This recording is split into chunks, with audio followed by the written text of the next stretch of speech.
The most dangerous career move you can make isn't quitting too early, taking the wrong job, or burning bridges. It's being too good at the job you already have. And most people don't figure that out until it's already cost them years. Not months, years. You show up, you deliver, you make everyone's life easier. And every quarter you think this is the year it finally moves. But it doesn't. And you can't figure out why, because from where you're standing, you're doing everything right. Here's what's actually happening. When you become genuinely good at your job, you stop being a person with potential. You become a function. The machine depends on you. And machines don't promote their load-bearing parts. They protect them. That protection is what's keeping you stuck. It starts with your manager's math. When you consistently deliver, your manager develops a quiet calculation replacement cost. If they promote you, they have to replace you. That process takes months.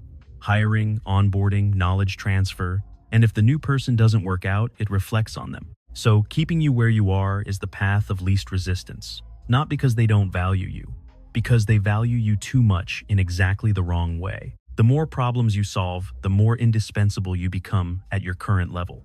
And indispensable at your current level means immovable. Here's where it gets worse. Your manager doesn't just keep you in place. They expand the role around you. First, you own the monthly reporting. Then you're training new hires. Then you're handling the difficult clients because you don't complain and you always find a way through. One day you look up and you're doing the work of 2 people. No title change, no real raise, just more because you kept saying yes. Saying yes felt like building a track record. It wasn't. It was building a ceiling. Now here's the layer most people never connect. And this is the part that quietly decides your next 5 years. While you were busy being excellent at everything handed to you, you stopped developing the skills required one level up. Not because you were lazy, because your job didn't require them. Your job required execution, reliability, process mastery, follow-through. You got very good at those things. But the job above yours requires something completely different. Strategy, ambiguity, delegation, building from scratch with no playbook, different muscles. And you haven't been using them. Here's the brutal part. Companies don't train you for the next level. They expect you to demonstrate it before they promote you. But they won't give you room to demonstrate it because you're too valuable where you are. So you wait for the promotion to develop the skills. They wait for the skills to justify the promotion. Nobody moves. That loop is real. Most people never find the exit. And while you're stuck in it, something else is happening quietly in the background. You've been labeled, not formally, not in writing, but in the way people talk about you in rooms you're not in. You become the reporting person, the client person, the one who keeps things running. And once that label sticks, it filters everything you do.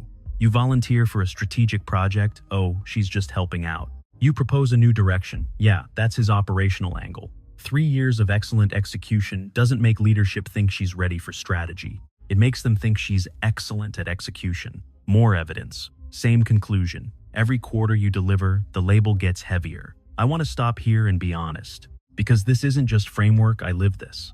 I spent almost 3 years at a company doing strong work. I owned systems nobody else fully understood. When things broke, people called me. When new hires came in, I brought them up to speed. I thought that visibility was the right kind. When a senior role opened up, they hired externally.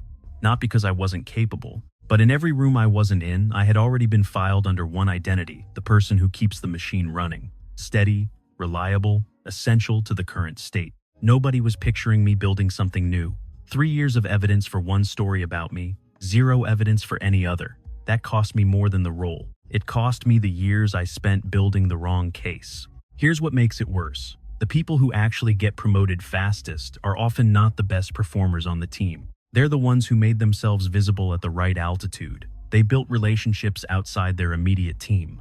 They talked about their work where it mattered.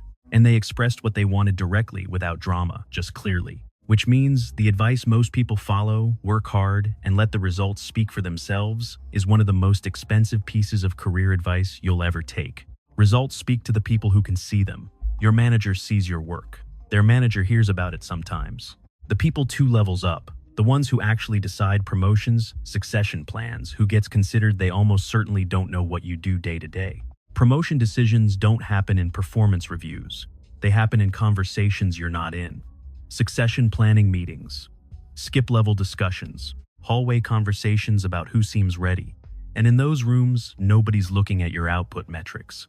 They're asking one question: who comes to mind for this role? If you've been heads down for 3 years, doing excellent work inside your lane, you might not be anyone's answer. Not because you're not capable, because you're not present in those conversations.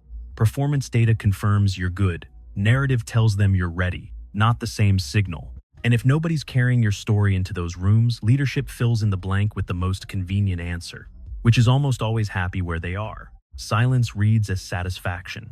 Every week you don't say what you want, leadership assumes the arrangement is working for you. They save urgency for people they're afraid of losing.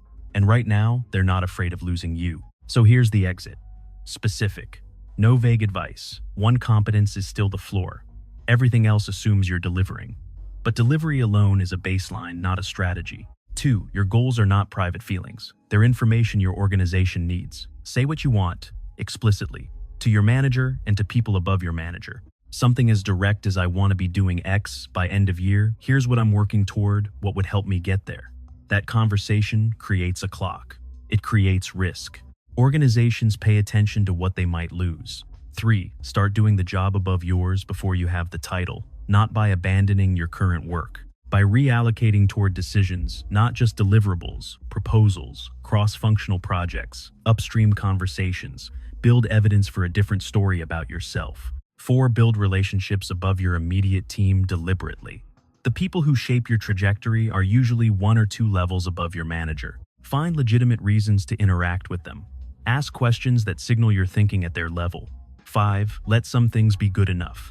This one is hard. But if excellent at your current level is consuming all your capacity, you have nothing left to invest in the level above. Choosing where to be excellent and where to be sufficient is not slacking. It's strategy. Here's the reframe. Competence is not a strategy. It's a prerequisite. The strategy is what you build after visibility, narrative, relationships, and the willingness to be slightly less perfect at the job you have in order to grow into the one you want. The trap was never that you weren't good enough. The trap was that you optimized for the wrong output. You built depth in a role that wasn't going anywhere and called it growth. It wasn't growth, it was refinement. And refinement has a ceiling. The comfort of being excellent is real. The recognition feels good. The stability feels safe. But comfort and momentum are not the same thing. Most people don't realize they've chosen one over the other because the choice never felt like a choice. It just felt like doing good work. You didn't fail. You succeeded at the wrong level for the wrong audience toward the wrong outcome. Years passed. Not because you weren't capable of more, but because nobody told you the game had different rules at the top. Now you know. The only question is what you do next.